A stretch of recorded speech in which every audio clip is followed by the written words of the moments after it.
नवम साध्वी प्रमुखा कनक प्रभा जी, जिनका जीवन हम सब के लिए आदर्श है,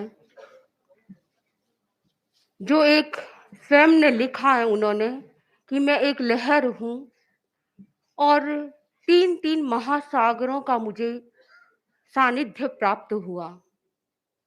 परम पूज्य आचार्य श्री तुलसी के पास उन्होंने प्रशिक्षण प्राप्त किया और परम पूज्य आचार्य तुलसी के शासन काल में उन्होंने धर्म संघ को सेवाएं भी प्रदान की।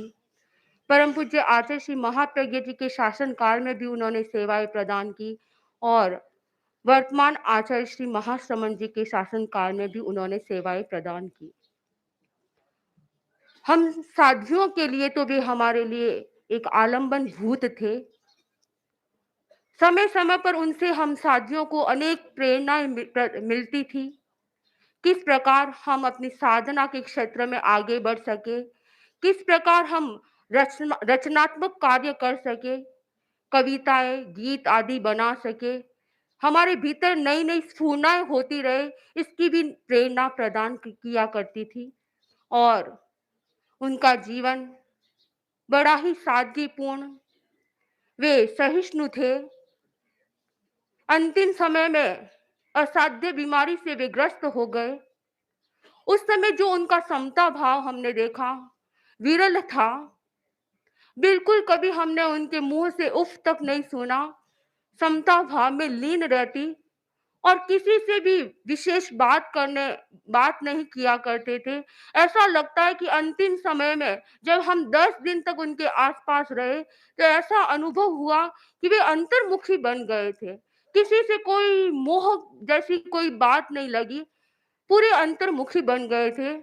और परम पूज्य आचार्य प्रवर ने जिस रूप में उन्हें दिल्ली पधार कर सेवा करवाई, किस प्रकार आलोचना करवाई, वो हम सब के लिए प्रेरणादायी है। और शासन माता भी कितने तीव्र भावना थी उनकी, अंतिम एक ही इच्छा थी कि मेरे गुरुदेव के दर्शन हो जाए। ये एक विरल बात है कि अंतिम समय में व्यक्ति की क्या क्या इच्छाएं होती हैं, परंतु शासन माता साध्वी प्रमुखा श्री कनक प्रभा जी की कोई भी इच्छा नहीं थी, सिर्फ एक ही इच्छा थी कि मेरे गुरु दर्शन हो जाए। ये भावना हमारे सबके भीतर आए कि गुरु दर्शन हमें मिलते रहे।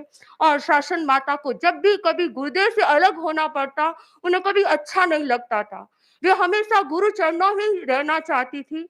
कभी किसी कारण से रास्ता कभी अच्छा नहीं होता, दुर्गम होता, तो अलग से आचार्य पर उन्हें भिजवा देते थे, पर उनका मन यही रहता था। और उनका जीवन हम देखते हैं बड़ा प्रेरणादायी है। सहिष्णुता उनके जीवन की मूलभूत विशेषता थी और रचनात्मक कार्य करना तो उन्हें बड़ा ही पसंद था। हम आसपास में भी देखें तो इतनी चतुराई से सब कार्य वे खुद सफाई रखते थे और हर कार्य व्यवस्थित, हर चीज व्यवस्थित रखी हुई होती थी। इतना रचनात्मक कार्य। और कोई भी कविता बनाना हो, गीत बनाना हो, लेख लिखना हो, ऐसा लगता था उनकी लेख नहीं तो दाएं हाथ का कार्य था। हर कार्य इतना आसानी से हो जाता था उनसे।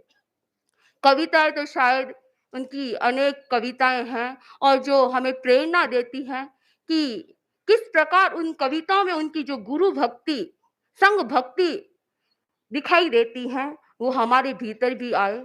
और ऐसी आत्मा के प्रति मंगल कामना करती हूँ कि वे जहाँ कहीं भी हैं, संघ की सेवा भी कर रहे होंगे। और मैं ये मंगल कामना करती हूँ कि उनका शीघ्रातिशीघ्र मोक्ष का वरण करे, इन्हीं भावों के